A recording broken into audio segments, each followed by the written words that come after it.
Buenas noches con todos, bienvenidos a nuestra sesión de todos los martes. En esta ocasión ya estamos entrando a la recta final, ya al final de el Evangelio según San Lucas, porque vamos a acabar lo que queda un poquito del capítulo 23 y ya entramos al 24 de este bonito, maravilloso Evangelio conocido como el Evangelio de la Misericordia.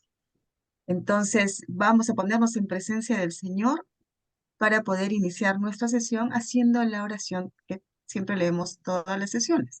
¿Alguien desea hacer la oración de esta noche? Aquí, que está en la pantalla, ¿no? A ver, la hago yo. Puedo hacerlo. Ok, Graciano, adelante. Gracias. Buenas noches, hermanos. Ok. Oración en el nombre del Padre, del Hijo y del Espíritu Santo.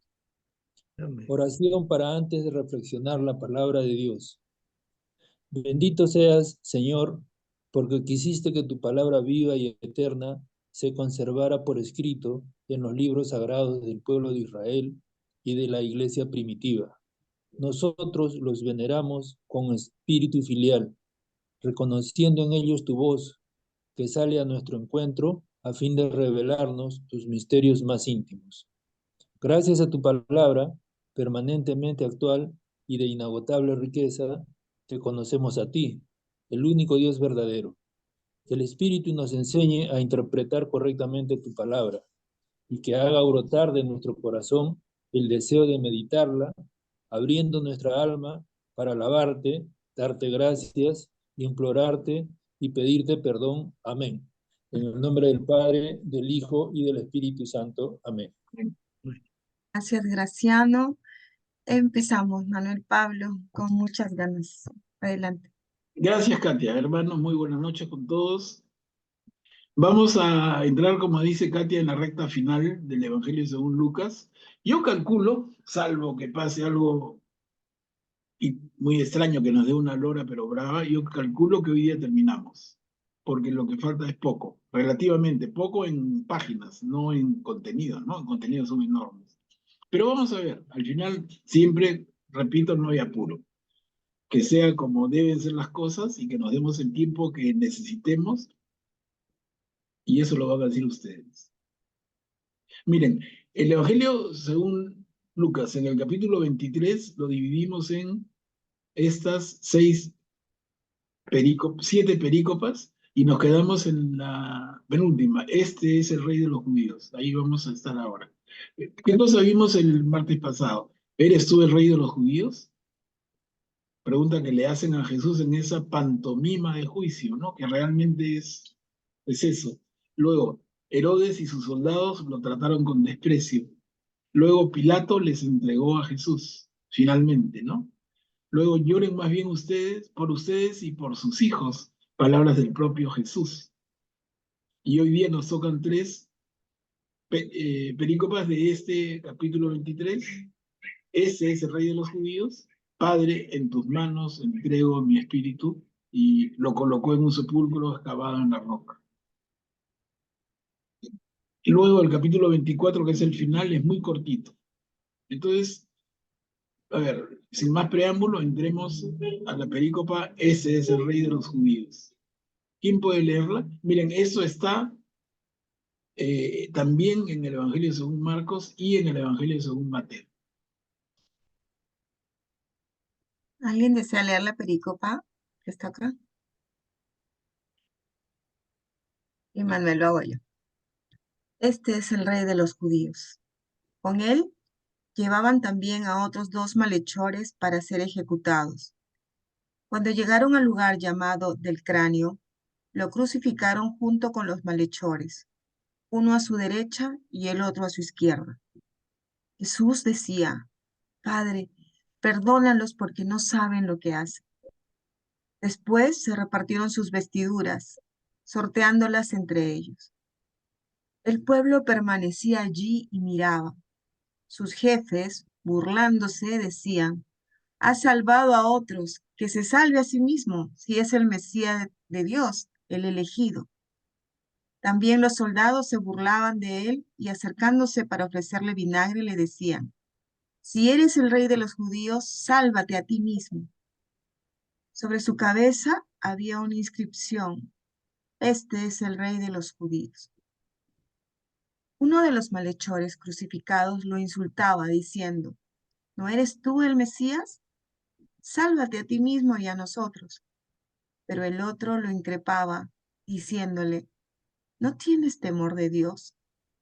¿No sufres la misma pena que él? Nosotros la sufrimos justamente porque pagamos nuestras culpas, pero él no ha hecho nada malo. Decía: Jesús, acuérdate de mí cuando vengas a establecer tu reino.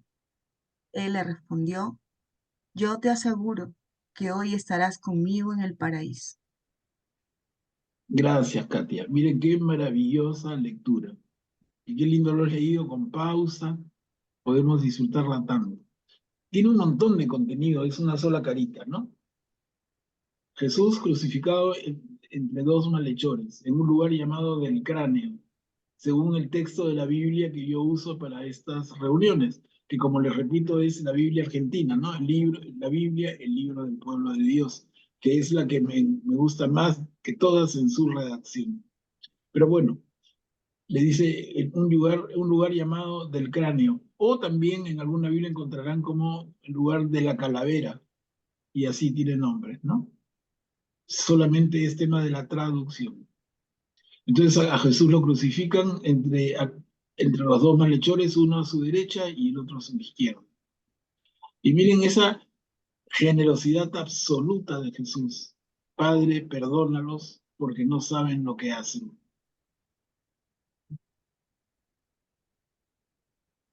Y luego se repartieron sus vestiduras, sorteándolas entre ellos, y con eso cumplen las palabras del profeta, con lo que hemos visto los jueves con tanto detalle. Y dice: se repartieron sus vestiduras sorteándolas entre ellos, pero, ojo, no rompiéndola, mantienen la pieza entera, no mitad del paño para ti, mitad para mí, no, la pieza entera, como decía, como había adelantado el profeta. El pueblo permanecía allí y miraba. Y luego es esta frase que está acá abajito que dice, y es tan dura, ¿no? Si eres rey de los judíos, sálvate a ti mismo. Y sobre su cabeza había una inscripción: Este es el rey de los judíos. Miren, recuerden eso porque cuando veamos en Juan vamos a ver una gran diferencia. Sobre la cabeza de Jesús en el Evangelio según Juan hay una inscripción también, pero es un poquitín diferente. Y en ese poquitín hay bastante contenido también.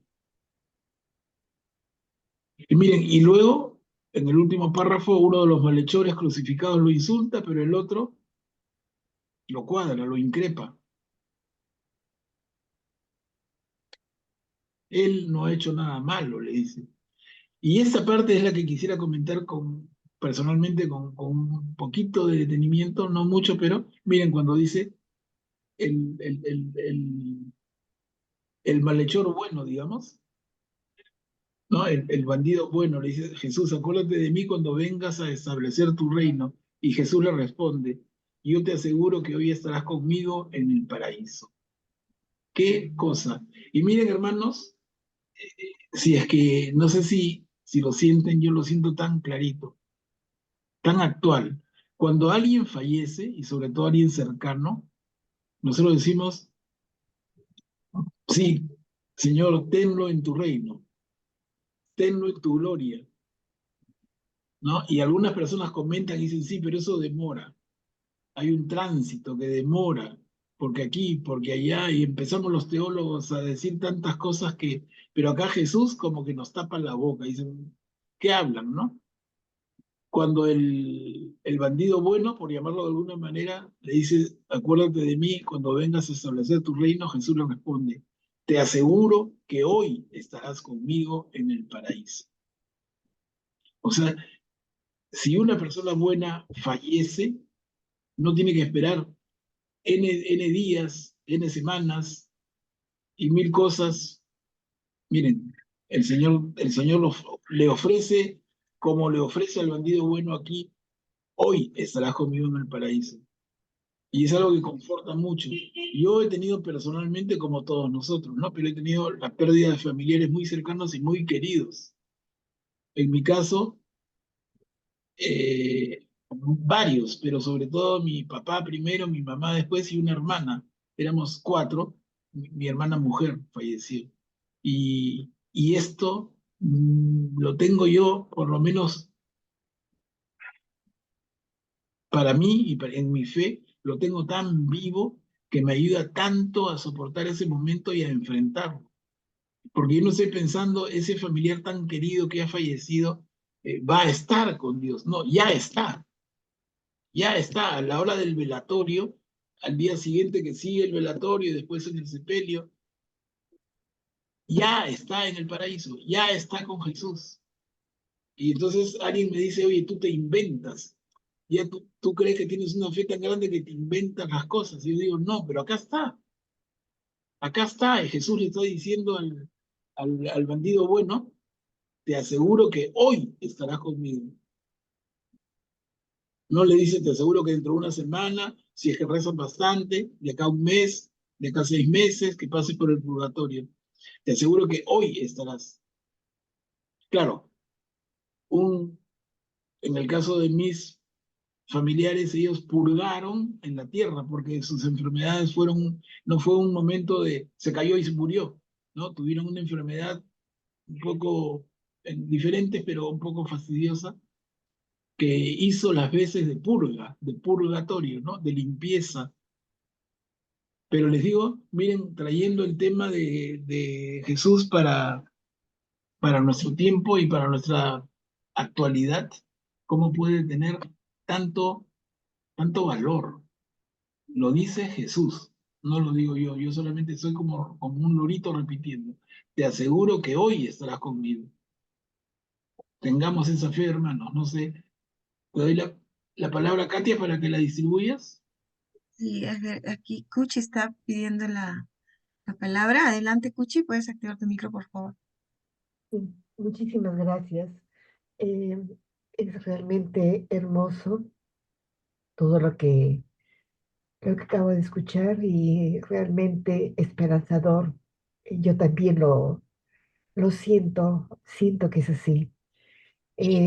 Pero estaba con el credo y dice, ¿no? Que muere y baja a los infiernos.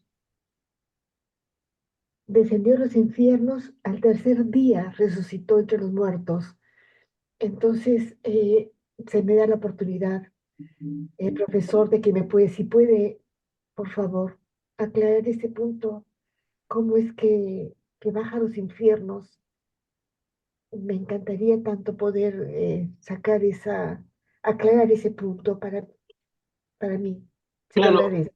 Cuchi, es un excelente punto y quizá otros hermanos también quieran participar y bienvenidos también. Es un excelente punto, porque cuando uno ya consciente de las cosas y consciente de lo que está hablando en su oración y dice, y descendió a los infiernos, dice Jesús en el infierno, pero hay que entender, hay un tema semántico, un tema de palabras, porque a lo que se refiere es al lugar de los muertos, al Sheol, ¿no?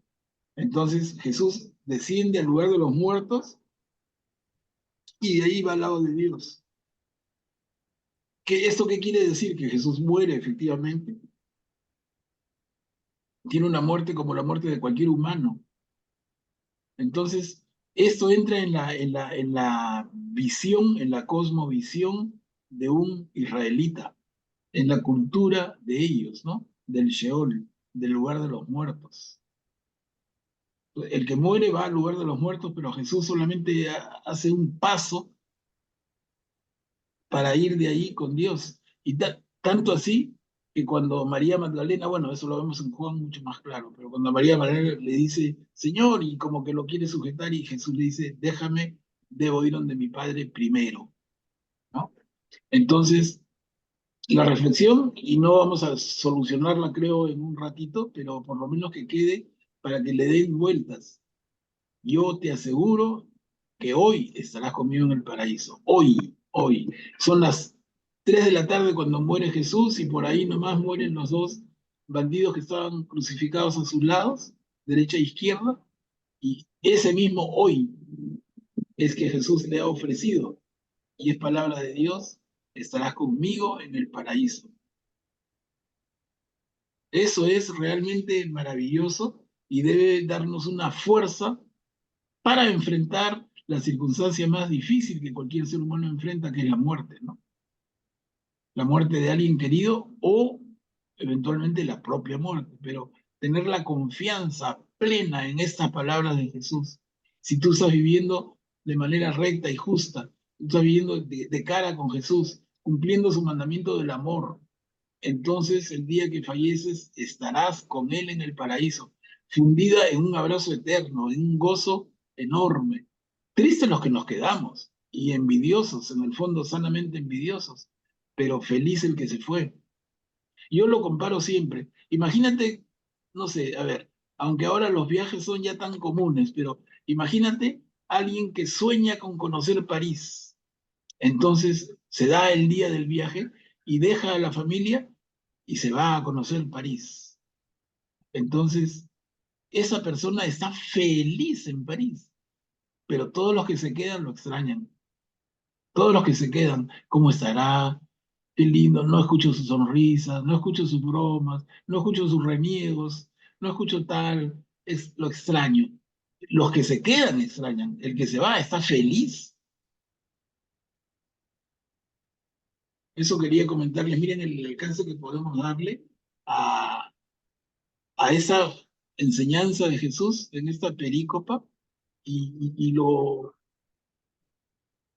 presente que está para todos nosotros, para todos, absolutamente nadie queda fuera, ¿no? A ver, Ana está pidiendo la palabra.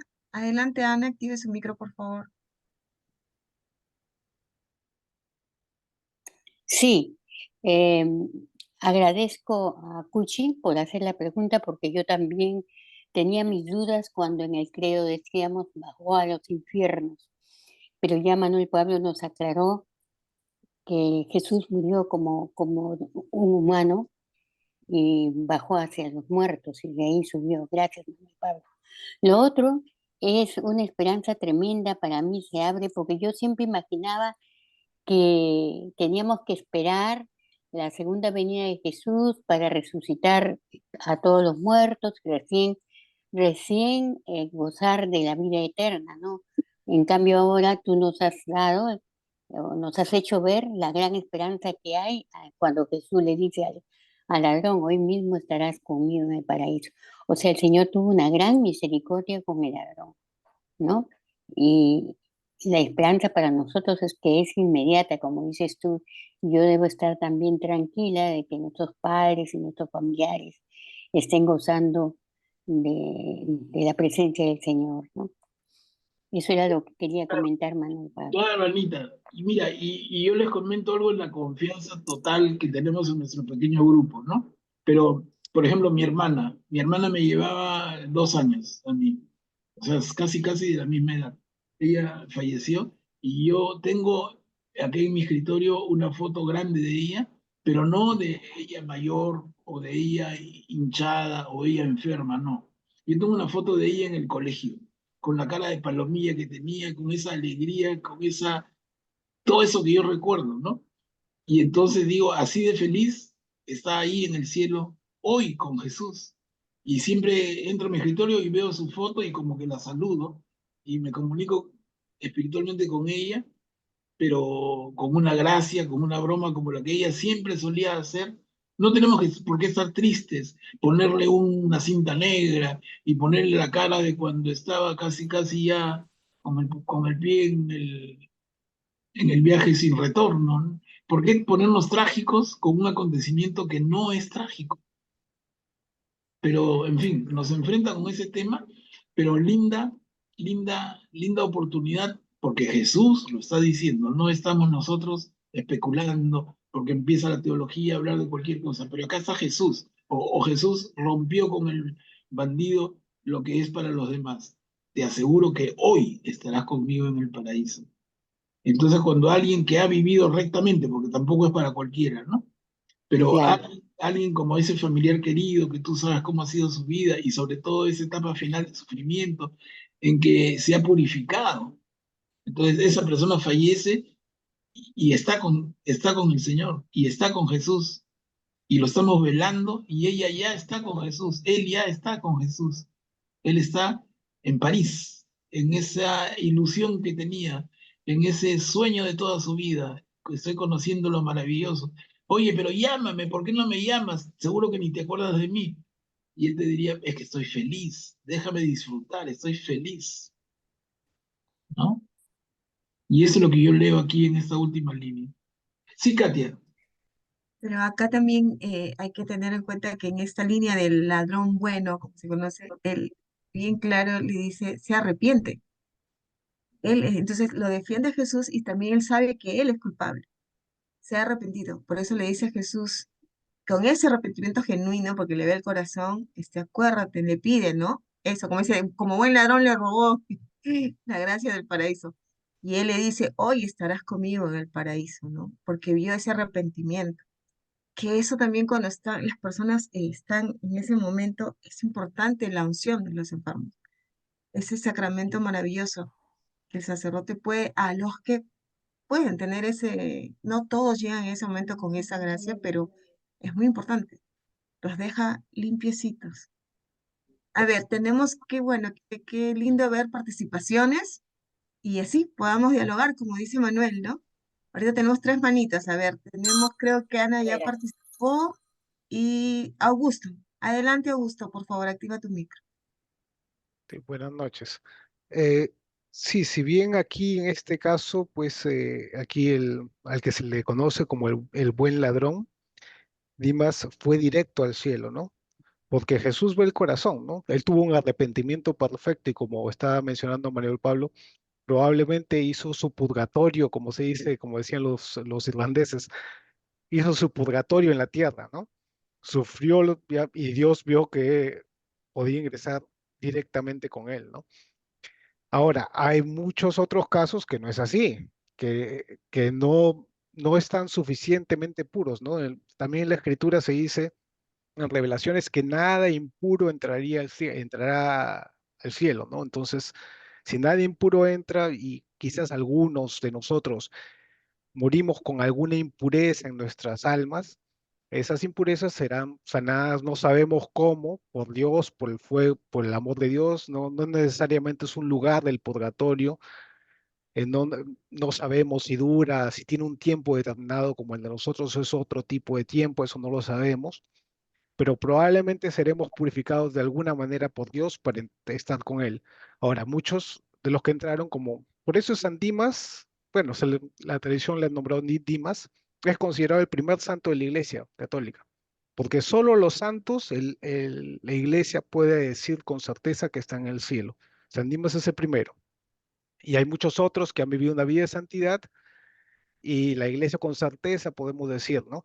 Pero si bien hay muchas personas, muchos familiares, como mencionan, que han vivido una vida correcta y que han tenido una especie de purgatorio en esta tierra, que es muy probable que también hayan entrado de frente a la presencia del Señor, ¿no? Pero también es cierto que muchos otros entrarán al purgatorio y no tenemos por qué tenerle miedo, tampoco el purgatorio no es un lugar malo. Santa Caterina decía que la dicha de las almas del purgatorio supera a la dicha que podemos tener en la tierra, cualquier dicha que podemos tener en la tierra, y solo es superada por aquellos que están ya en la presencia final de Dios, ¿no? Es la entrada, es el parte del cielo, el purgatorio, ¿no? Sino que todavía no sabemos cómo será exactamente, pero Dios lo purifica el alma de cierta manera y entra y va a estar con Dios de todas maneras, o sea, ya está asegurada, ¿no? Por eso el alma puede estar feliz, porque ya está asegurada su entrada al cielo, ¿no? Y lo que mencionaba una hermana, después de la muerte tenemos el juicio particular. En el juicio particular vamos a llegar con Dios. Después, la segunda venida de Jesucristo ya es el juicio general. Y ahí ya nuestras almas se unirán con nuestros cuerpos y ya entraremos resucitados, ¿no? En esta nueva Jerusalén celestial, donde estaremos ya con cuerpo y alma unidos, un cuerpo glorioso, por cierto, no va a ser el mismo cuerpo del que tenemos ahora, ¿no? Eso es lo que enseña la iglesia. Claro, buen punto, justo eso también iba a decir que en la segunda venida del Señor vamos a resucitar con el cuerpo glorioso, como dice, el alma y el cuerpo se van a unir y va a ser ese cuerpo glorioso como el que tenía Jesús cuando resucita, ¿no? Que se le ve, ¿no? Que hay testimonios ahí. A ver, Graciano, ¿puede activar su micro, por favor? Muchas gracias. Yo tengo una consulta. En la parte donde dice, después se repartieron sus vestiduras, sorteándolas entre ellos. Y incluso lo he visto, si no me equivoco, en Ben-Hur, en la película famosa esa que tantos años en Semana Santa la vemos, ¿no? Y entonces supongo que debe tener un significado especial el hecho de que se repartieron las vestiduras. Esto también está escrito en las profecías, ¿no? Entonces, ¿qué significado puede tener? Después no se sabe más qué pasó con esas vestiduras, ni qué les ocurrió a los que tuvieron la suerte de ganarse las vestiduras en el sorteo que se menciona acá, ¿no? Pero ¿qué significado podría tener ese hecho, ¿no? Acá se menciona en pocas palabras y supongo que desde el punto de vista teológico debería tener o debe tener algún significado, ¿no? Esa es la duda que yo tengo. Gracias. Sí, lo contesto, mira, rapidito, porque no es nada complicado. Buen punto, Graciano.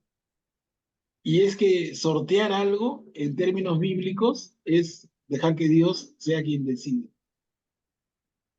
Así de simple. Entonces, el echarlo a la suerte, echarlo en suertes, es decir, que sea Dios el que decida. Y esto se comprueba ya de manera absoluta y definitiva cuando escogen al 12º apóstol que va a reemplazar a Judas, que había traicionado a Jesús y se había quitado la vida. Quedan 11 y tienen que ser 12. Eso lo vemos en Hechos de los Apóstoles. Y entonces, entre los apóstoles escogen a 2 finalistas por su conducta impecable, por su conocimiento de Jesús y por varias condiciones así de grandes. Escogen a 2 finalistas y finalmente sortean entre los dos para ver quién va a ser el apóstol número 12 y sale elegido Matías. Ahí queda clarísimo más todavía este concepto del sorteo, para que sea Dios el que decida. Eso es lo que te podría responder así en términos bien precisos, ¿no? ¿Qué sentido bíblico tiene poner en suertes? ¿Qué sentido bíblico tiene sortear? Es que Dios decida. Gracias, Manuel Pablo. Manuel Pablo, cuando dice al tercer día bajó a los infiernos, que ya se explicó hacia Sheol, es ahí, yo le he leído también esto cuando dice que Jesús es el momento en que él baja y abre las puertas para todos ellos que estaban ahí, porque todavía nadie podía. Jesús es Claro, el que rompe eso y ya tenemos el acceso a encontrarnos otra vez allá. claro, lo que pasa, Katia, sí, y es que nosotros le damos una connotación horrible al infierno, ¿no? ¿Te imaginas ese lugar que parece carbones encendidos con fuego y con gritos? Pero el concepto judío no es ese, es el del Sheol, el lugar de los muertos, el inframundo, ¿no? Entonces, hay mucho escrito sobre eso, pero no es tampoco más complicado. Más la complicación la ponemos nosotros porque tiene connotaciones bien duras, ¿no? Así como cuando hablamos del diablo y le ponemos cachos, cola, trinche, capa roja y unos ojos que... Entonces, la imaginería popular ha creado cosas tan tremendas, pero que no son de la Biblia. No son de la Biblia, ¿no? Acá los infiernos realmente es el Sheol, es el lugar de los muertos. Y como tú bien dices, Jesús va y abre esa puerta para todos los que están ahí, claro, claro. Y son Ahí los efectos donde positivos. nos une otra vez, ¿no? Sí, Augusto, ¿puedes activar tu micro, por favor? Aunque hay que recordar que el Sheol tenía dos partes, ¿no? Una para los que estaban totalmente condenados y otra donde eran las almas que eran de los justos, los que se le llamaban los justos, ¿no? Esto está representado también en la parábola, recuerdan que cuenta Jesús sobre el rico y Pulón y el pobre Lázaro, que van Está al bravo. Sheol y había una separación infranqueable entre ambos, ¿no? Y cuando Jesús desciende a los infiernos, es cuando rescata a aquellos que se llamaban justos del Antiguo Testamento y les abre la entrada por medio de su sacrificio en la cruz hacia el cielo, ¿no? Ujú. Gracias, Augusto. Bien dicho. Ya está aclarado lo de bajó a los infiernos, el tercer día ya hemos tocado eso, qué bueno, qué bueno. Entonces avanzamos. Dice, Padre, en tus manos entrego mi espíritu. Jesús Palabras de Cristo. Jesús en la cruz. ¿Alguien desea leer? Es muy, muy bonito esto. A ver, Augusto, ¿puedes leer la pericopa, por favor? Que está en la pantalla. Era alrededor del mediodía.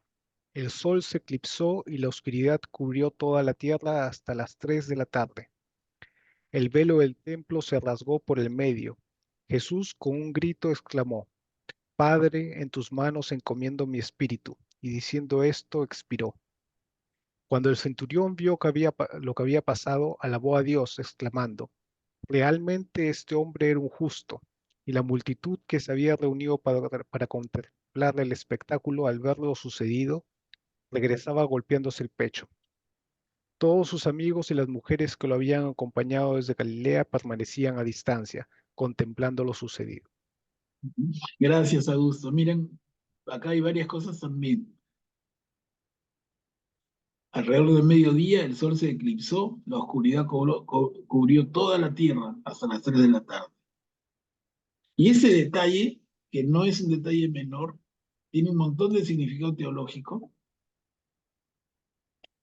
Lo voy a marcar bien.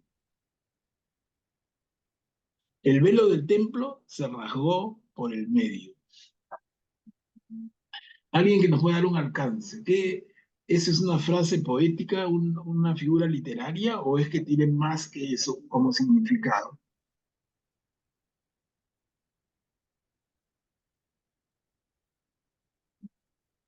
¿Se acuerdan que representaba el velo del templo? A ver, Graciano, ¿puedes activar su micro, por favor? Gracias. Según he escuchado alguna explicación sobre este hecho, significa la unión del pueblo con Dios, porque el velo separaba un lugar, no recuerdo ahorita el nombre, donde en el templo donde estaba Dios y que los sacerdotes entraban muy pocas veces al año a ese lugar, si no me equivoco, una vez o dos veces al año. Eso se llama el Y entonces, Santísimo, pues, el Santísimo, Santo claro, Santoro, ¿no? El Santísimo. claro. y al rasgarse el velo, entonces significa de que ya Dios no está separado del pueblo, ¿no? El pueblo tiene libre acceso, ya no solo es exclusividad de los sacerdotes y de ciertas fechas al año, sino que el pueblo tiene libre acceso a Dios permanentemente, ¿no? Entonces, ese es uno de los regalos que Jesús nos entregó con su sacrificio, ¿no? ¿Ves? Excelente, Graciano. ¿Y qué más palabras se requieren? Ninguna. Graciano lo ha dicho todo. Excelente, excelente la explicación. El velo hace las veces de separar al pueblo de Dios. El velo es una sola pieza, como una cortina que separa al pueblo de Dios que está en el Santo Santorum o el Santísimo. Entonces, a partir de la muerte de Jesús, el velo del templo se rasga por el medio. Al rasgarse el velo, al rasgarse, se malogra la cortina, no hay separación. Bien dicho, Graciano, no hay separación. Entonces, el pueblo mira a Dios. Y esto se patentiza, y por eso en nuestras ceremonias católicas hay ritos que son tan importantes. Esto se patentiza de la manera más clara en la exposición del Santísimo. No hay una cortina entre la exposición del Santísimo y nosotros, ¿no? Es directamente expuesto. Y el pueblo fiel se arrodilla y ora ante el Santísimo presentado, expuesto. Es un rito que representa este momento. El velo del templo se rasgó por el medio. La distancia que había entre Dios y el hombre ha sido eliminada gracias al sacrificio de Jesús. No sé si alguien más, Katia, quisiera comentar. Y yo tengo un comentario aquí. En esta partecita que dice, Padre, en tus manos encomiendo mi espíritu. No me acuerdo a quién le escuché, pero antes de acostarme yo lo digo, o sea, antes de dormir ya. Porque uno dice, no sabe si va a amanecer al día siguiente, te llegó la hora. Pero siempre uno pone su espíritu en las manos del Señor. Por eso me dijeron, hazlo esto siempre al acostarte. Y eso hago Claro, porque claro. Es una linda práctica, ¿no? Linda, una santa práctica. Ahora miren, ya avanzando, dice, cuando el centurión vio lo que había pasado, alabó a Dios exclamando, realmente este hombre era un justo. Hemos leído en otro evangelio de los sinópticos cuando dice, realmente ese era el Hijo de Dios. sí, ¿Se acuerdan? Acá Lucas lo pone de otra manera. Este hombre era un justo. ¿Y qué significa que este hombre era un justo? Es un hombre dedicado al Señor, en el sentido que el propio pueblo de Israel tenía clarísimo que debía hacerse, ¿no? Este es un hombre de Dios, este hombre es un justo. Y Lucas lo expresa de esta manera. Recordemos que Lucas no es judío, Lucas es un pagano, y entonces de esta manera manifiesta lo mismo, ¿no? Ahora, interesante cuando dice la multitud que se había reunido para contemplar el espectáculo, o sea, crucificar a una persona era un espectáculo, poco salvaje, ¿no? Pero al ver lo sucedido, regresaba golpeándose el pecho. Entonces ahí viene la expresión que se usa mucho de que se está golpeando el pecho, como diciendo, como que fuera algo falso, ¿no? Como que fuera un arrepentimiento falso, golpes de pecho. Y sus amigos y las mujeres que lo habían acompañado desde Galilea permanecían a distancia, contemplando lo sucedido. Esta es la, la declaración de Lucas en este tema tan delicado y lo hace con tanta sobriedad, ¿no? Con tanta sobriedad, no añade palabras, muy sobrio, muy para la circunstancia, pero con un tremendo contenido teológico, definitivamente, que es lo que ya Graciano comentó, el velo del templo se rasgó, la distancia entre los hombres y Dios se ha eliminado. El puente es Jesús, Jesús nos une, Jesús es el mediador, es el intermediario. Jesús entrega su vida y con la entrega de su vida nos conecta con Dios en esa relación que se había malogrado desde el pecado original. Muy lindo eso. Miren, cosas cortitas que tienen tanto contenido, ¿no? y acá de haberse quedado en shock, pues todos sus amigos y las mujeres que lo habían acompañado de Galilea permanecían a distancia. Claro, ellos han estado con él, ¿no? Y luego lo ven ahí. Por eso que después lo que viene, ¿no? Claro. Pues, creo que Graciano, creo que estás pidiendo la palabra nuevamente o ya. Sí, sí, sí estoy pidiendo nuevamente. Sí, dime. Este, eh, Acá dice que el centurión dijo este hombre era justo, ¿no? O sea, bueno, a mí me parece que justo es un calificativo muy pequeño para Jesús, ¿no? Justo puede ser cualquiera de nosotros, ¿no? Para No, nosotros, no, Graciano, justo en términos bíblicos, pues. ok. Y bueno, y acá cuando dice el centurión, yo supongo que es una forma metafórica y simbólica, ¿no? Porque, ¿qué efecto tendría desde el punto de vista de la fe y desde el punto de vista teológico que un centurión se dé cuenta y se arrepienta y diga esas palabras, ¿no? Yo creo que están dando, o Lucas quiere decir que incluso la idiosincrasia romana, la forma de pensar romana, se impresionó y cambió, ¿no? O sea, la muerte de Jesús cambió incluso a los romanos, ¿no? Que eran los de corazón más duro en ese momento, ¿no? No, pero Nos corazón da, más duro que los romanos eran los propios judíos dirigentes, ¿no? Más duros. Mira, acá cuando usa el término centurión es claramente la figura de un pagano. Un pagano vio lo que pasa y dice, realmente este hombre era un justo, era un amigo de Dios, era un hombre en línea con Dios, era un hombre entregado a Dios, pero no lo dice un seguidor de Jesús, que no tendría tanto efecto, lo dice un pagano, uno que no conoce esto, ¿no? ¿Qué habrá sentido pues estando ahí en su presencia ahí, Y lo ¿no? dicen en los otros evangelios también, de otra manera, ¿no? Porque el centurión siempre, este representante de los paganos, realmente este hombre era un justo. En otro evangelio, realmente este hombre era hijo de Dios, ¿no? Entonces, eso lo vamos a ver cuando en la próxima sesión hagamos los cruces de un evangelio con el otro, para tener ya un concepto súper firme. ¿Por qué les adelanto, no? Realmente el peligro es que cuando nosotros estudiamos los evangelios, o el evangelio en sus versiones, tendemos a mezclarlos.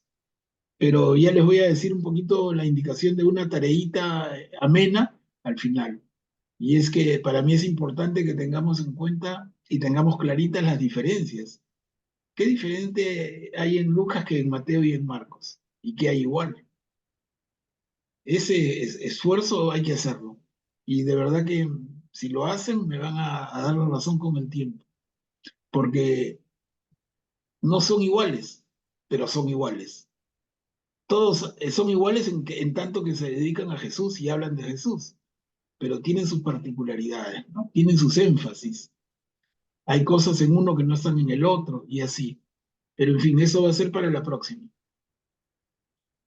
Manuel, antes de pasar, quiero que no se me pase, en el chat han escrito, aunque es de la pericopa anterior, pero vale la pena leerlo. El ladrón arrepentido solo pidió a Jesús ser recordado y Jesús le respondió con mucho más de lo que el buen ladrón esperaba. Le prometió el paraíso. Imagínate esa generosidad, ¿no? Claro, lindo. A ver, seguimos. Lo colocó en un sepulcro Ah, clavado eh, en la antes, roca. antes de pasar, Marisol está pidiendo la palabra. Adelante, Marisol. Sí, buenas noches, gracias. Solo quería decir sobre el centurión, sobre lo que dice el centurión. Pues seguramente este centurión había visto a muchas personas crucificadas antes, ¿no? Pero pienso que él vio que había algo extraordinario acerca de Jesús, que le hizo decir algo sobre él que no podía decir de nadie más. Ujú. ¿Sí me hago entender? Sí, está clarísimo. Buen punto. Buen punto. Muy bien. Sí, pues, Sí. ¿cuántos? A ver, vamos a esto. Lo colocó en un sepulcro excavado en la roca. Acá termina el capítulo 23. ¿Quién puede leerlo? Yo leo, Adelante, Carmelo. gracias. Lo colocó en un sepulcro excavado en la roca. Llegó entonces un miembro del consejo, llamado José, hombre recto y justo, que había disentido con las decisiones y actitudes de los demás. Era de Arimatea, ciudad de Judea, y esperaba el reino de Dios. Fue a ver a Pilato para pedirle el cuerpo de Jesús. Después de bajarlo de la cruz, lo envolvió en una sábana y lo colocó en un sepulcro cavado en la roca, donde nadie había sido sepultado. Era el día de la preparación y ya comenzaba el sábado. Las mujeres que habían venido de Galilea con Jesús siguieron a José, observaron el sepulcro y vieron cómo había sido sepultado. Después regresaron y prepararon los bálsamos y perfumes, pero el sábado observaron el descanso que prescribía la ley. Ujú. Gracias, Carmela. Entonces acá aparece nuestro querido personaje, tan recordado siempre, José de Arimatea, que cede la tumba que había preparado para él mismo, para Jesús. Y cómo las mujeres que habían acompañado a Jesús desde Galilea están ahí con María Magdalena a la cabeza. Parece ser, por muchos indicios, que María Magdalena es la persona más cercana a Jesús, más cercana incluso que Juan, el apóstol. Y entonces las mujeres observan dónde y cómo ha sido sepultado Jesús, pero preparan los bálsamos, pero dejan pasar el sábado, que era un día de descanso, que prescribe la ley judía.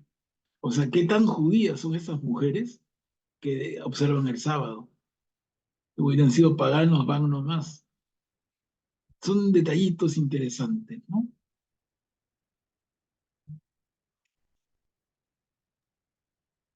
A ver, y entonces entramos al capítulo 24, miren, en que terminamos el Evangelio, son solamente 4 perícopas. No está aquí el resucitado, reconocieron a Jesús en el momento de partir el pan, ese es el camino de Emaús.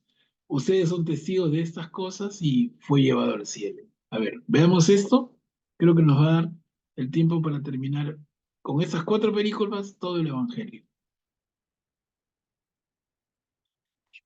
No está aquí, ha resucitado. Y empieza diciendo, les comento nada más, el primer día de la semana al amanecer.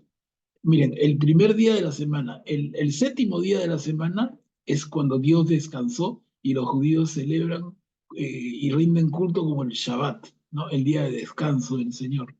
El primer día de la semana, uno diría el lunes, no, es el domingo. Entonces, el domingo, después del Shabbat, el domingo al amanecer, las mujeres fueron al sepulcro con los perfumes que habían preparado. A ver, ¿quién puede leer, Katy? ¿Alguien desea leer esta pericopa? Yo leo. Ok, Eni, adelante. No está aquí, ha resucitado. El primer día de la semana, al amanecer, las mujeres fueron al sepulcro con los perfumes que habían preparado. Ellas encontraron removida la piedra del sepulcro y entraron, pero no hallaron el cuerpo del Señor Jesús. Mientras estaban desconcertadas a causa de esto, se les aparecieron 2 hombres con vestiduras deslumbrantes. Como las mujeres llenas de temor no se atrevían a levantar la vista del suelo, ellos les preguntaron, ¿por qué buscan entre los muertos al que está vivo? No está aquí, ha resucitado. Recuerden lo que él les decía cuando aún estaban en Galilea. Es necesario que el Hijo del Hombre sea entregado en manos de los pecadores, que sea crucificado y que resucite al tercer día. Y las mujeres recordaron sus palabras. Cuando regresaron del sepulcro, refirieron todo esto a los 11.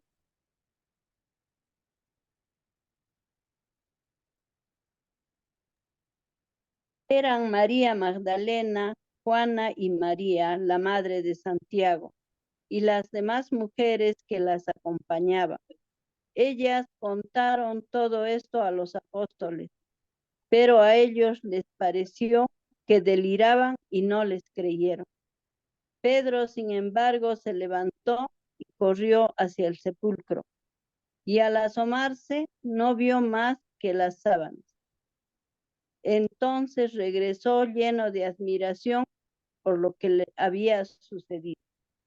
Gracias, Eni. Qué hermoso. Miren, yo he subrayado al final del primer párrafo, ¿por qué buscan entre los muertos al que está vivo? Otra vez, una frase tan fuerte, tan linda, pero de altísimo contenido teológico también.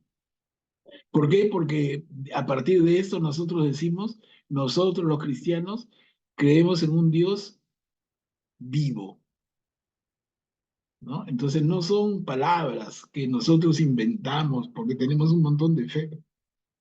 Acá está. Las mujeres llenas de temor no se atrevían a levantar la vista, entonces ellos, esos 2 hombres de vestiduras deslumbrantes, esos 2 ángeles que le dicen, ¿por qué buscan entre los muertos al que está vivo? Repito entonces, nosotros creemos en un Dios vivo.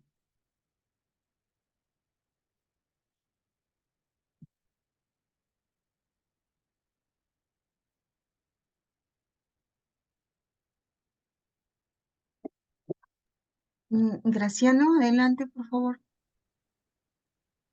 Gracias. Y también acá se menciona, es necesario que el Hijo del Hombre sea entregado en manos de pecadores, ¿no?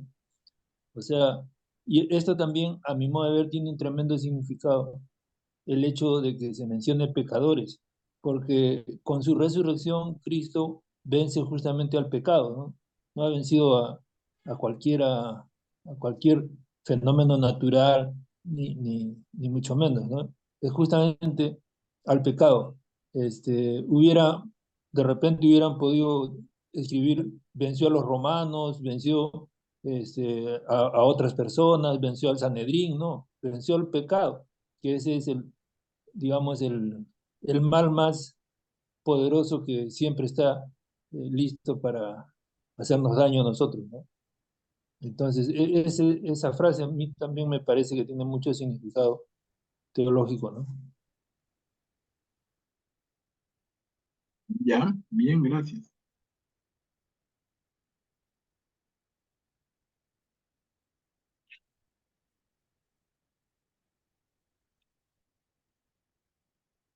¿Desea añadir algo más?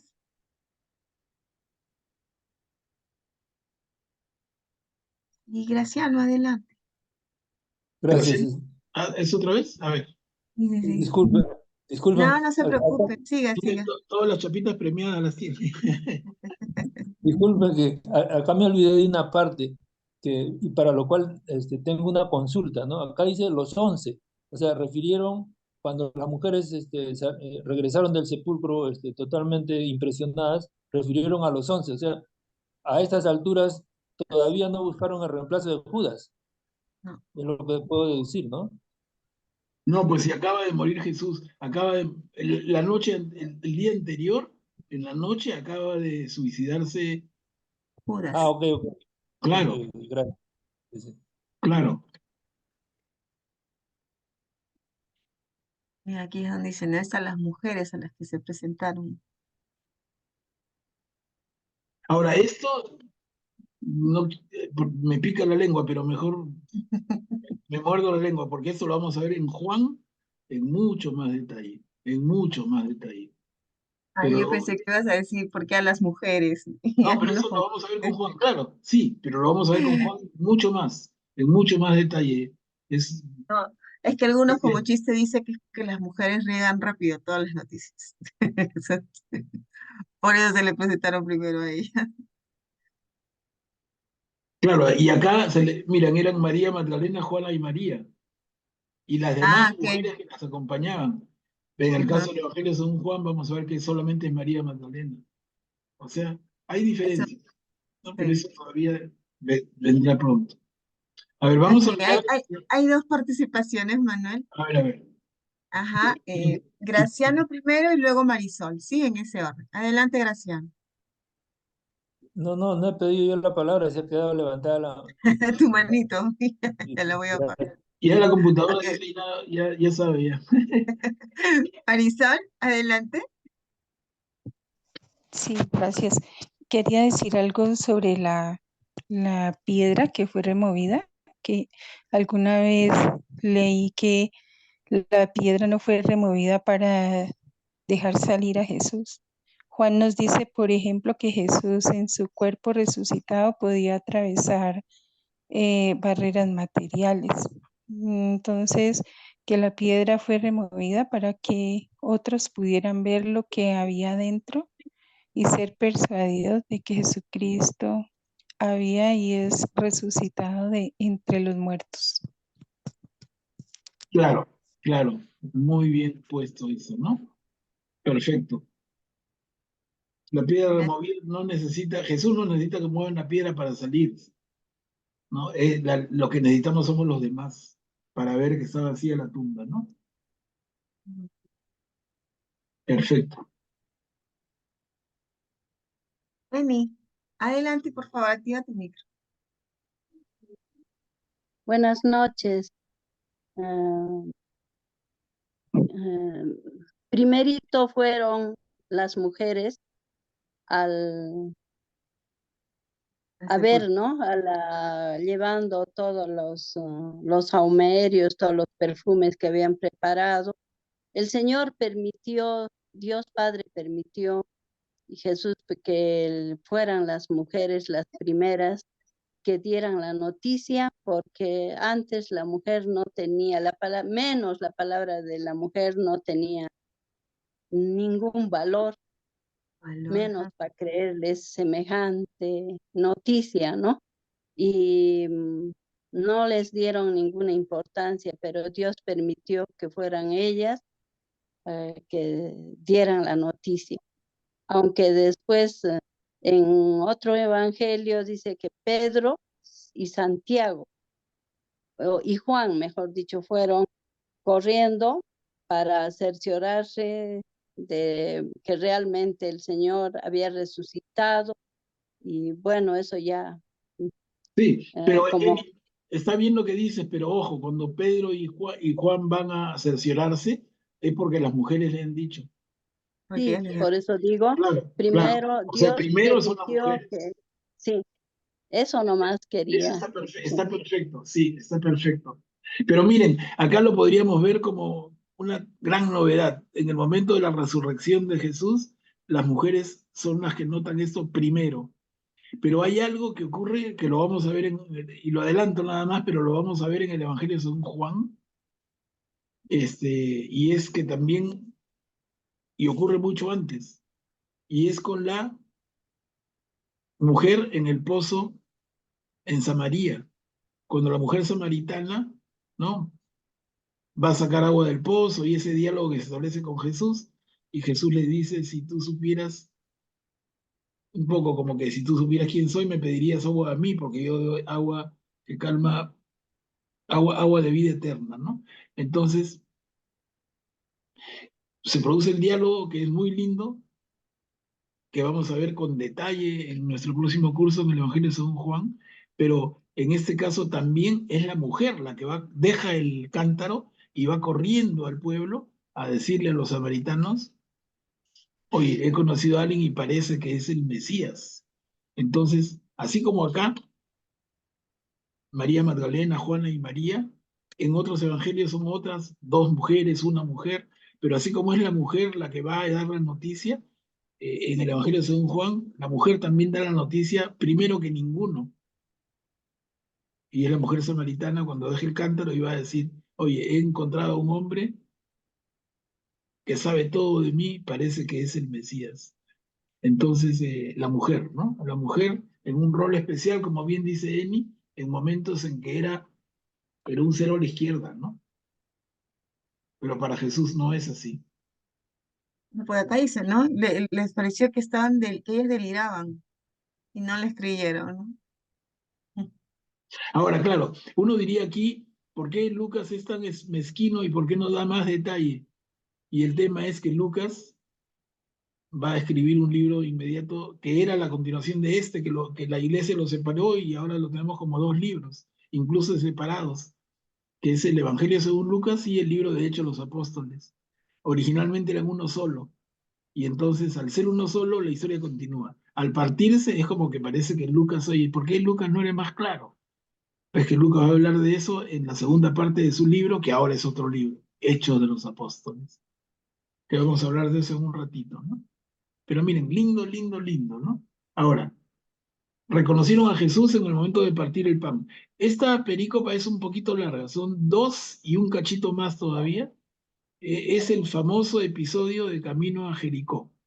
Perdón, de Camino de estoy hablando mal, de Camino de Maús. De Maús. De Camino de Maús, entonces es bellísimo.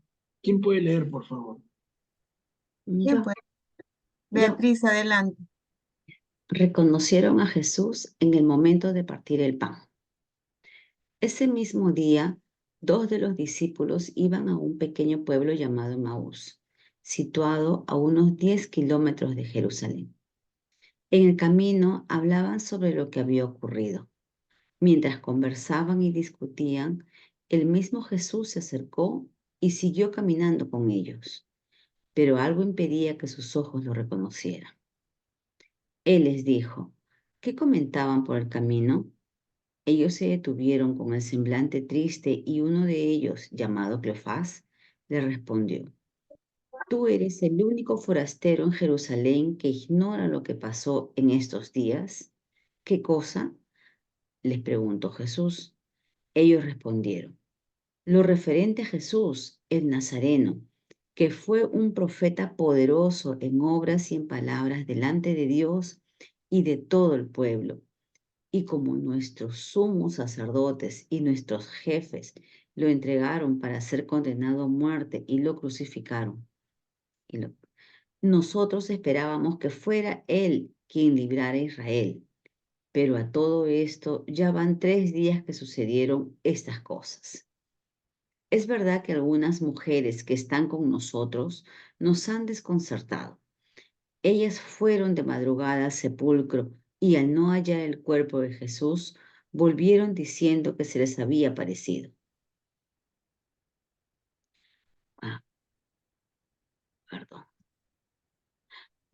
Que se le había aparecido unos ángeles, asegurándoles que Él está vivo.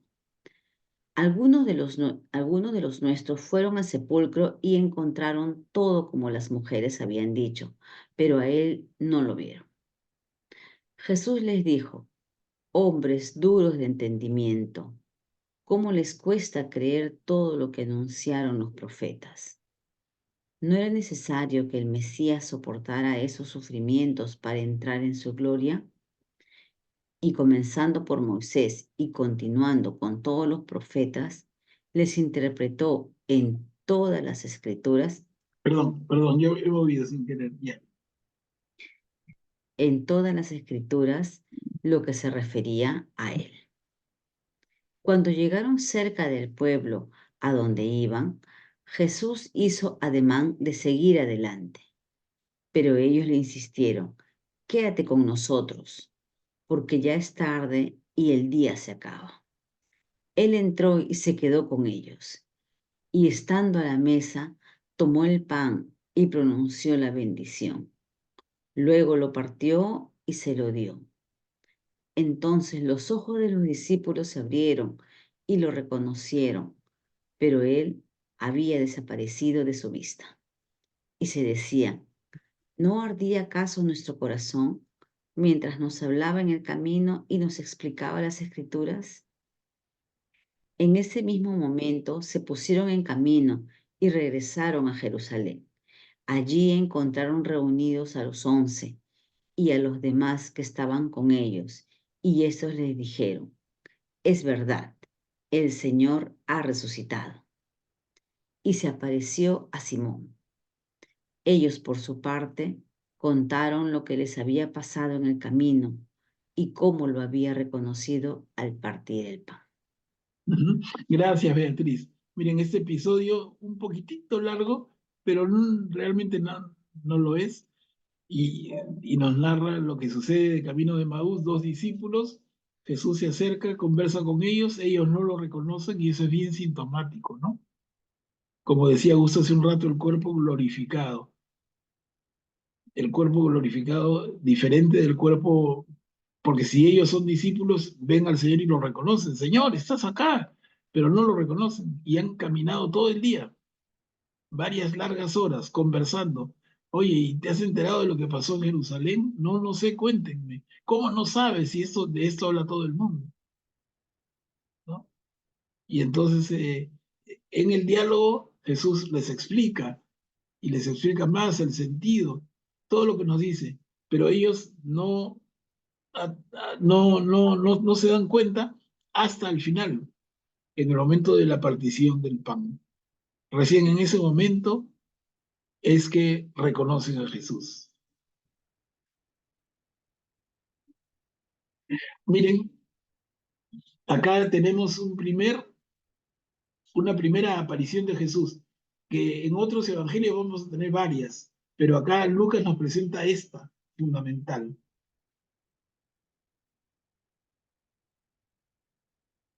Pero acá también Lucas dice que es a Simón a quien se le apareció primero, ¿no? Claro, las Antes, mujeres no cuentan. antes que ellos, ¿no?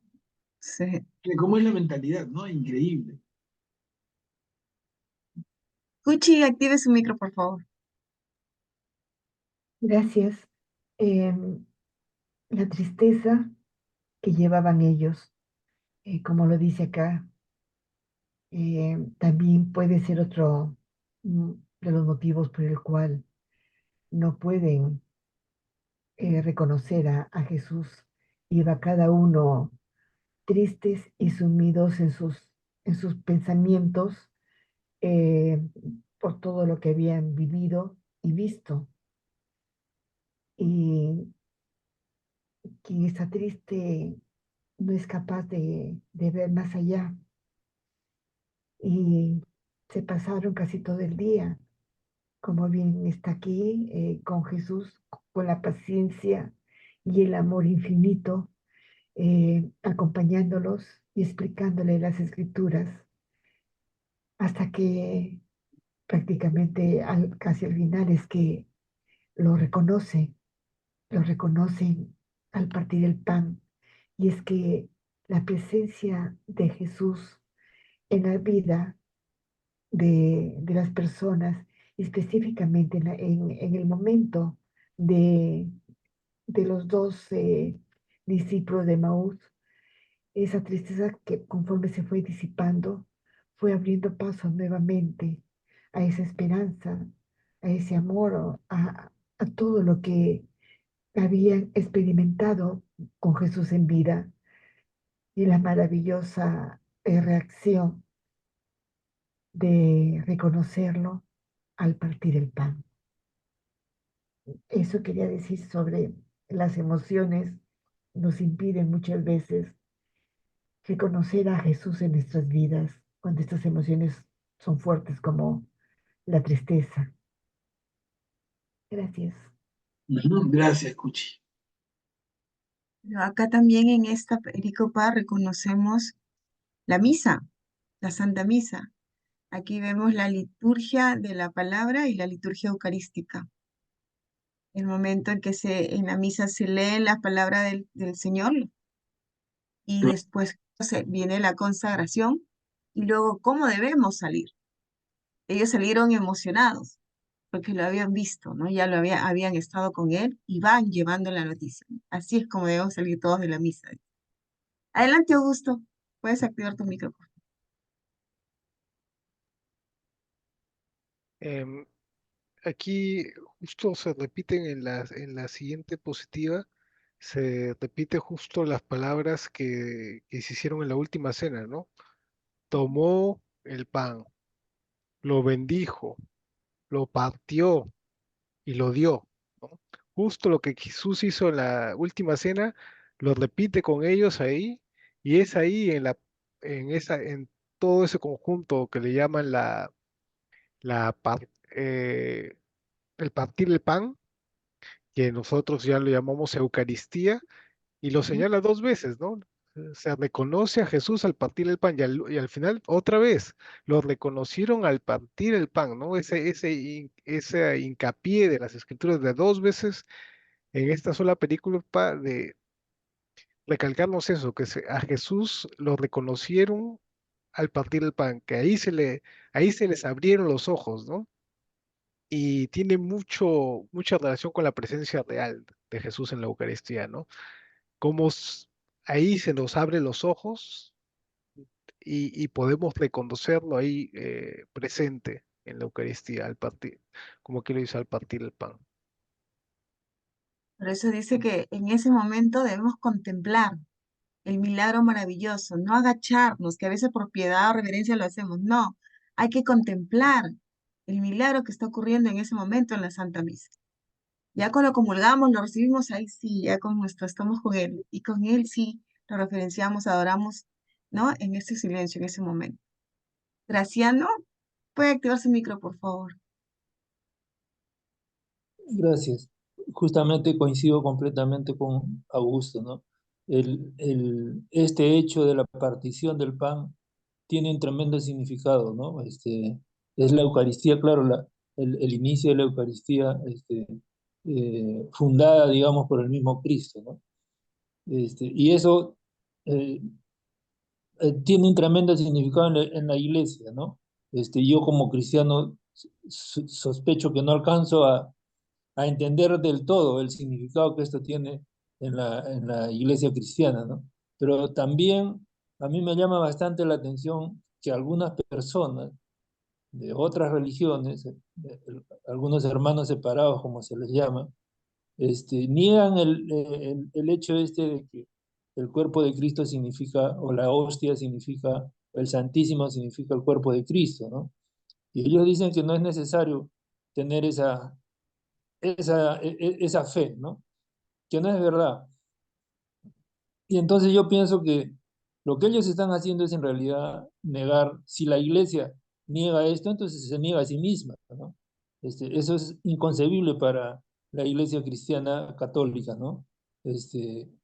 La Eucaristía implantada o fundada por el mismo Cristo, que aquí lo estamos viendo, es el corazón mismo de la fe cristiana, ¿no?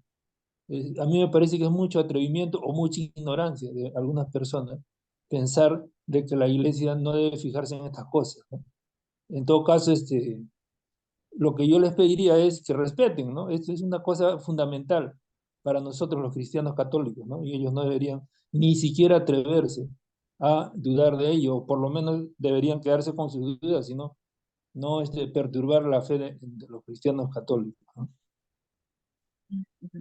Es el sacramento de los sacramentos, la Eucaristía. Claro. Presencia viva y real del Señor. Adelante, Patti. Activa tu micro, por favor. Patti, estás con el micro apagado. Actívalo, actívalo. Sí, Ahora buenas noches. Sí, realmente todo lo que han dicho las personas que me han antecedido, completamente de acuerdo. Yo solamente quería agregar que el camino en Maús es lo que nosotros también recorremos, ¿no? En nuestro cambio, cuando escuchamos la palabra del Señor y, bueno, es como decir la metanoia, ¿no? Uno va cambiando, va asimilando y en algún momento viene la conversión, ¿no? Y el de reconocerlo verdaderamente a Él. En ese caso ellos también abren los ojos.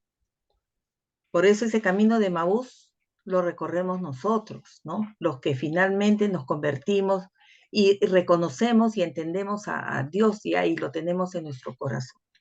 Eso quería agregar, nada más. Gracias. Excelente punto, Pati, muchas gracias. Excelente, excelente, ¿no? Cada uno de nosotros recorre el camino de Maús. Y primero con el entendimiento y después con el corazón, ¿no? Excelente. En todo caso, lo que estamos haciendo ahora nosotros en estos largos meses de estudiar las escrituras es la primera parte del camino, es el entendimiento. Pero tenemos la oportunidad en cada misa de celebrar la Eucaristía. Entonces ahí complementamos, ¿no?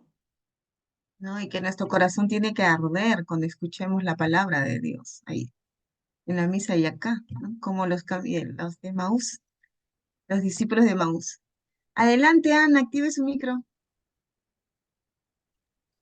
Ahí está. Solamente quería decir que realmente el milagro de la transformación del pan en el cuerpo de Cristo, que Él lo hizo, que es el milagro más grande, y el vino en la sangre, de acuerdo completamente en que debemos levantar la mirada, porque erróneamente agachamos. Quizás lo hacemos por piedad, quizás lo hacemos como yo lo hago por hacer la venia al Señor, pero creo que debemos levantar porque es el milagro más grande que el Señor ha hecho.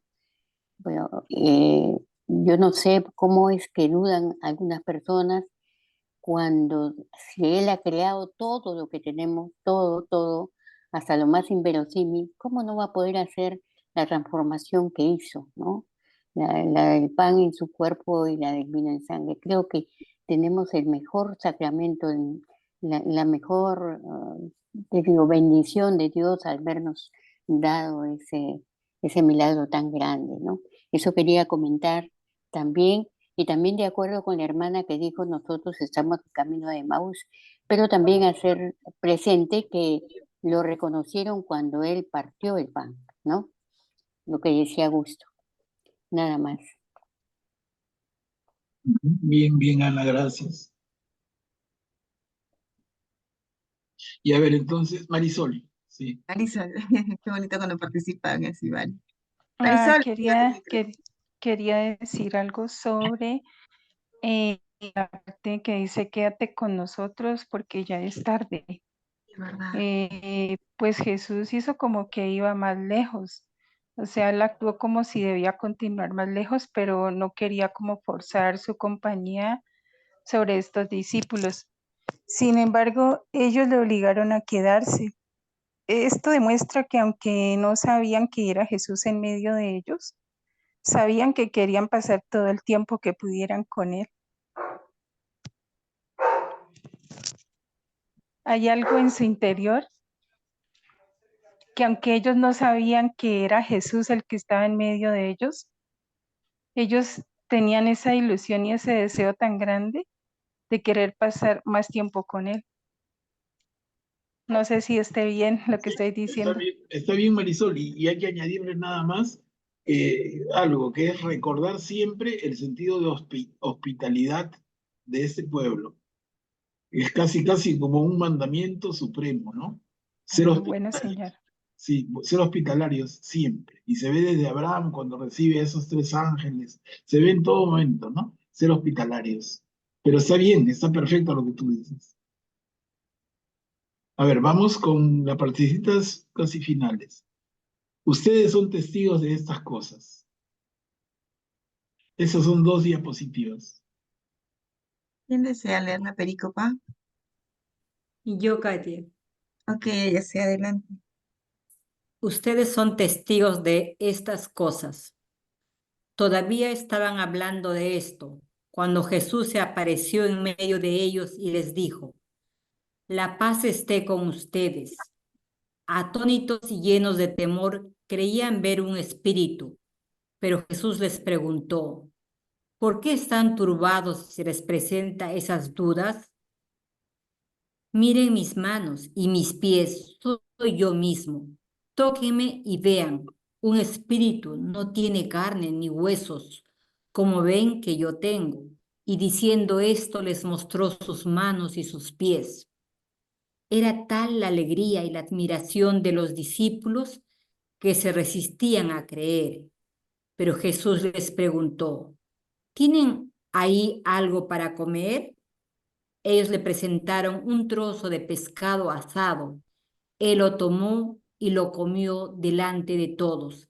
Después les dijo, cuando todavía estaban con ustedes, yo les decía, es necesario que se cumpla todo lo que está escrito de mí en la ley de Moisés, en los profetas y en los salmos. Entonces les abrió la inteligencia para que pudieran comprender las escrituras y añadió, así estaba escrito, el Mesías debía sufrir y resucitar de entre los muertos al tercer día, y comenzando por Jerusalén, en su nombre debía predicarse a todas las naciones la conversión para el perdón de los pecados. Ustedes son testigos de todo esto, y yo les enviaré lo que mi Padre les ha prometido. Permanezcan en la ciudad hasta que sean revestidos con la fuerza que viene de lo alto. Gracias, Ayase. Bien clarito, muy bien leído.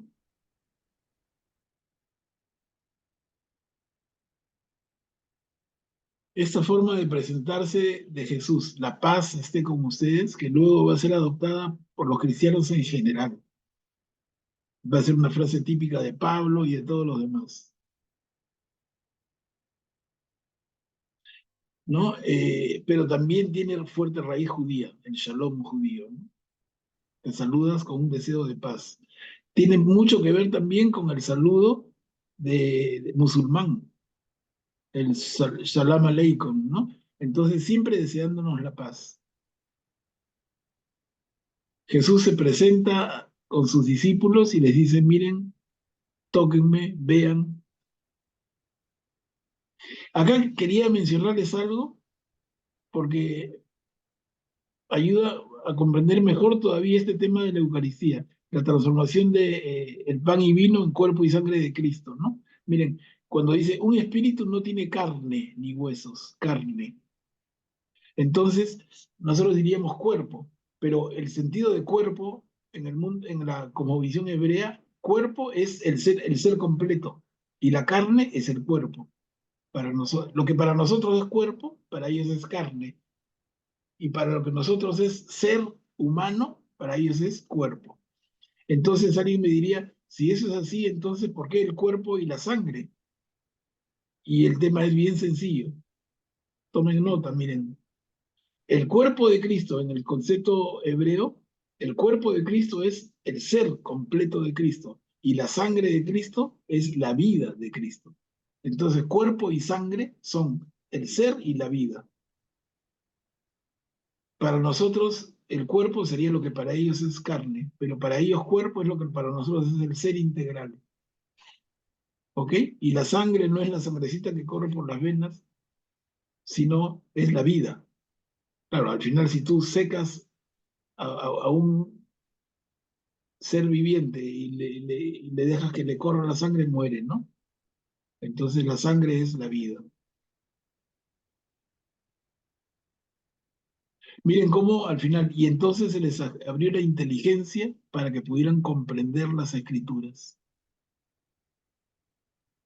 Y eso tiene que ver con el Espíritu Santo, sí o sí, ¿no? Se les abrió la inteligencia para que pudieran comprender las escrituras. Pero entonces, como el Espíritu Santo no viene después, y ahí hay todo un tema. El Espíritu Santo viene a cada rato, ¿no?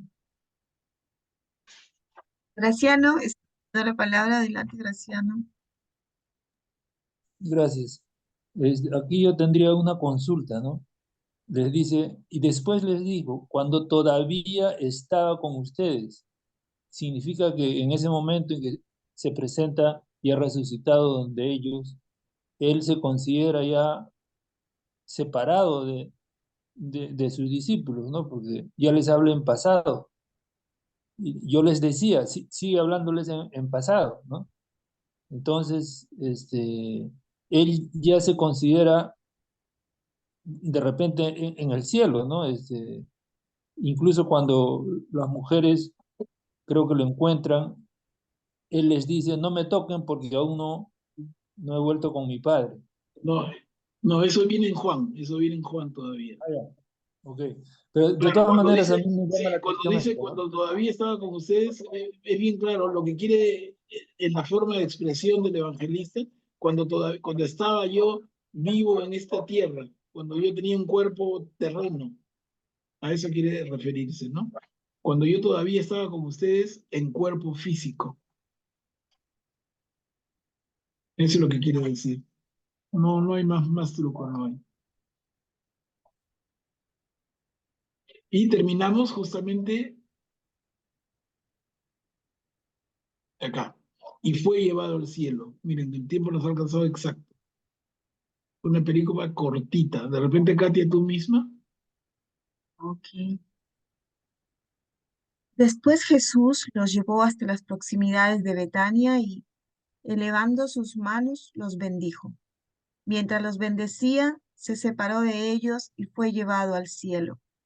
Los discípulos, que se habían postrado delante de él, volvieron a Jerusalén con gran alegría y permanecían continuamente en el templo alabando a Dios. Claro. Miren, entonces acá lo que les adelantaba, ¿no? Qué final bonito, pero qué poco expresivo, Lucas. ¿Por qué los otros dicen más? Y Lucas se dice, hermanito, yo seguía, pues. Me han cortado mi libro, yo seguía. Porque esa es la primera parte de una obra integral que se llama Evangelio y Hechos de los Apóstoles.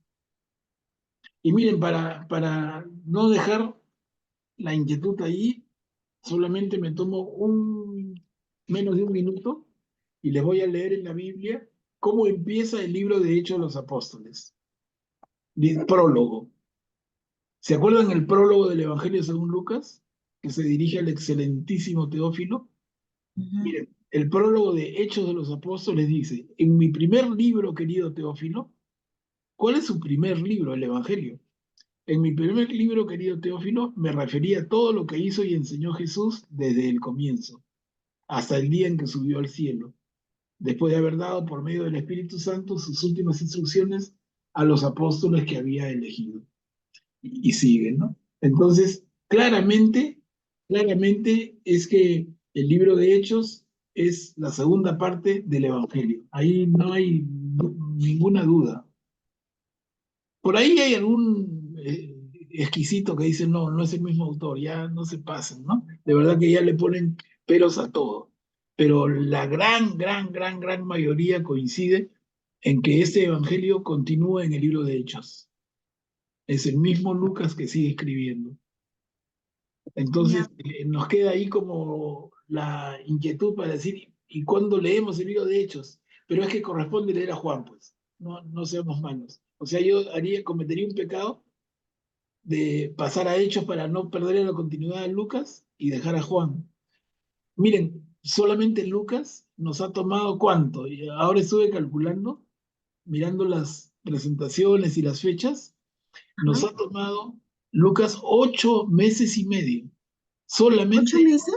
8 meses y medio. Hoy día 8 cumplimos meses, qué 8 meses y bárbaro. medio hemos cumplido estudiando a Lucas. Por eso les digo, hermanitos, la Biblia no es cosa de pasar por arribita, no, miren, 8 meses y medio solamente en Lucas. Y antes habíamos dedicado un tiempo a Mateo y antes un tiempo a Marcos. Bárbaro, ¿no? Se va el tiempo, pero volando, volando. Pero a la vez vale la pena, ¿no? A la vez vale la pena. Mire, Manuel, sí, y aquí también me he quedado pensando en esto de Pentecostés. Acá, claro, les da y les abre la inteligencia, pero también Jesús le dice, y esperen que les va a llegar la fuerza. Y eso es lo claro, que continúa en Hechos, ¿no? De los apóstoles. claro. Ahí es cuando viene el Por- Espíritu Santo y derrama todo. ¿Por qué? Porque en Hechos de los Apóstoles es donde se narra más claro que en ninguna parte el Pentecostés, 50 días después. Claro, en Hechos de los Apóstoles es que se narra. Hermanos, miren, entonces hemos cumplido el objetivo de hoy, además del el enorme y profundo placer de estudiar y terminar el Evangelio según Lucas, ¿no? Pero hemos cumplido con que en el tiempo que teníamos haberlo concluido. Hubiera sido una lástima que se nos quede un par de pericos por ahí y se desorganizan las cosas. Más bien, yo los invito a algo.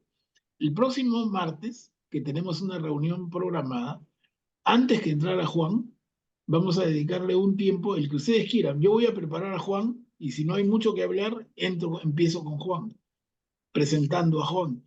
Pero los invito a algo. Démonos los minutos que quieran para hacer un ejercicio sano, inteligente y enriquecedor de comparar los 3 evangelios que hemos estudiado. Comparemos a Marcos, Mateo y Lucas. ¿Y en qué sentido compararlos? Tienen mucho en común. Y el primer gran tema en común, que es obvio, es que los 3 hablan de Jesús, no se dedican a hablar de otra cosa. Entonces, ¿qué cosas hay en común? Alguien levanta la... Adelante, mira, ve, los 3 hablan de Jesús, bingo, ¿no? Perfecto. Pero además de eso, ¿qué otras similitudes hay? Pero también, ¿qué diferencias hay? Es interesante notar diferencias. Más que porque digan lo mismo de manera distinta, que no tanto eso no ocurre, pero es que alguno habla de una cosa y otro habla de otra que no había sido tocada. Entonces sería bonito, yo lo tengo más o menos claro, pero sería bonito para todos hacer este ejercicio de identificar qué cosa tiene Marcos propio, que no lo tiene Mateo ni Lucas. ¿Qué cosa tiene Mateo que no tiene Marcos ni Lucas? ¿Qué cosa tiene Lucas que no tiene Marcos ni Mateo? Y a partir de eso podemos concluir, ¿y por qué? ¿Por qué sucede esto? ¿Por qué en estos 3 evangelios, que por eso se llaman sinópticos, por qué hay tanto en común, pero también tanto diferente? Y de ahí la pregunta final, que podría ser la primera, ¿y por qué hay 3 evangelios o 4 y no solamente uno. ¿No sería suficiente uno? ¿Se dan cuenta cómo podemos hacernos preguntas que al final nos las hacen también a nosotros, los hermanos que se nos acercan para aclarar sus dudas, ¿no? Oye, 4 evangelios en la Biblia, ¿por qué no uno solo? ¿No sería suficiente? Pero miren cómo enriquece el uno con el otro y con el otro, ¿no? Son miradas distintas al mismo hecho, que es el acontecimiento de Jesucristo, a la misma vida de Jesús, al sentido de su vida, al sentido de su entrega, a su mensaje, pero son 3 miradas y no son la misma. Tienen públicos diferentes, tienen estilos diferentes, tienen un poquito de años de diferencia, de separación entre uno y el otro. ¿Quién se escribió primero, quién segundo, quién tercero? ¿Y por qué se llaman sinópticos? O sea, ¿por qué se parecen tanto? Porque hemos visto muchas cosas que se repiten. En fin, son temitas que me encantaría que dediquemos de la manera más ágil, no aburrir, pero para que todos lo tengan lo más claro, porque me parece importante. Me parece importante que todos tengamos eso como herramienta, ¿no? Porque mañana más tarde siempre nosotros en el ser testigos de Jesús y ser testigos de la palabra, poder explicar. Y hermanos, entonces quedamos así y eso sería un poquito, entre comillas, la tareita para el próximo martes. Con eso empezamos la reunión y dependiendo del ritmo que le demos para que nos quedamos nuestra hora y media con ese tema o si se acaba rápido, empezamos con Juan en una introducción que yo voy a preparar. Va a ser Juan Introducción. Claro, o sea, como segunda parte de la reunión, que si el diálogo es intenso, no va a haber espacio para Juan, lo dejamos para la siguiente. Pero si el diálogo está medio quedadito, empezamos con Juan. O sea, depende de ustedes, el interés que tengan, las ganas que tengan. De verdad, yo tengo que ser bien flexible en eso, ¿no? Hay que hacer la tarea, entonces, pongamos de nuestra parte. Bueno, hermanos, muchísimas gracias, miren, por acompañarme y acompañarnos entre todos en este esfuerzo. 8 meses y medio con Lucas. Bastante. Eso se llama perseverar. Pero esa es una cualidad que los cristianos requerimos, ¿no? Me he sorprendido. Gracias, Manuel Pablo, porque es bajo tu dirección que estamos y aprendiendo más, escudriñando más la palabra del Señor. Y ahora que viene también el Evangelio de Juan va a ser lindísimo. Es uno de los evangelios que a mí más me gustan particularmente.